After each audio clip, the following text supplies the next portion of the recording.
శంకర్ దర్శకత్వంలో 28 ఏళ్ల క్రితం వచ్చిన భారతీయుడు సినిమా ఎంత పెద్ద విజయాన్ని సాధించిందో ప్రత్యేకంగా చెప్పాల్సిన అవసరం లేదు. ఈ సినిమాలో కమల్ హాసన్ ద్విపాత్రాభినయం చేశాడు. ముఖ్యంగా సేనాపతి క్యారెక్టర్ లంచుగొండల గుండెల్లో దడ పుట్టించింది. కొడుకును సైతం క్షమించని సేనాపతి ఇప్పుడు మళ్లీ థియేటర్లలోకి వస్తున్నాడు. భారతీయుడు సినిమాకి సీక్వెల్ గా తెరకెక్కిన భారతీయుడు 2 రిలీజ్ కు రెడీ అయిపోయింది. చాలా కాలం క్రితమే మొదలైన ఈ సినిమా అనేక అవాంతరాలను ఎదుర్కొని ఫైనల్ గా జూలై 12న ప్రేక్షకుల ముందుకు వచ్చేందుకు సిద్ధమైంది. దీంతో ఈ సినిమాకి సంబంధించిన సెన్సార్ కార్యక్రమాలు పూర్తయ్యాయి.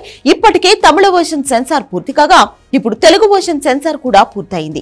ఈ చిత్రానికి సెన్సార్ బోర్డు UBA సర్టిఫికేట్ ను ఇవ్వడం జరిగింది. అయితే తమిళ తెలుగు వర్షన్ నిడివి విషయంలో మాత్రం ఎలాంటి తేడా లేదు. మొత్తం 180 నిమిషాల 4 సెకండ్ల నిడివితో భారతీయుడు రాబోతుంది. అంటే 3 గంటల రన్ టైం లాక్ చేసుకుంది. అయితే ఇక్కడ ఆసక్తికరమైన విషయం ఏమిటంటే ఈ సినిమాని ఒకే భాగంగా రిలీజ్ చేయాలనుకున్నాడు శంకర్. కానీ నిడివి బాగా పెరిగిపోయిన నేపథ్యంలో భారతీయుడు 3 కూడా రెడీ చేస్తున్నాడు. అయినా కూడా ఇప్పుడు సెకండ్ పార్ట్ 3 గంటల రన్ టైం తో రానుండడం విశేషం. ఇక భారతీయుడు 3 సినిమాని మరో 6 నెలల తర్వాత రిలీజ్ చేయడానికి ప్లాన్ చేస్తున్నారు. అలాగే ఇండియన్ 2 ఎండింగ్ లో ఇండియన్ 3 ట్రైలర్ చూపించనున్నారు. మరి ఈసారి సేనాపతి ఏం చేస్తాడో చూడాలి.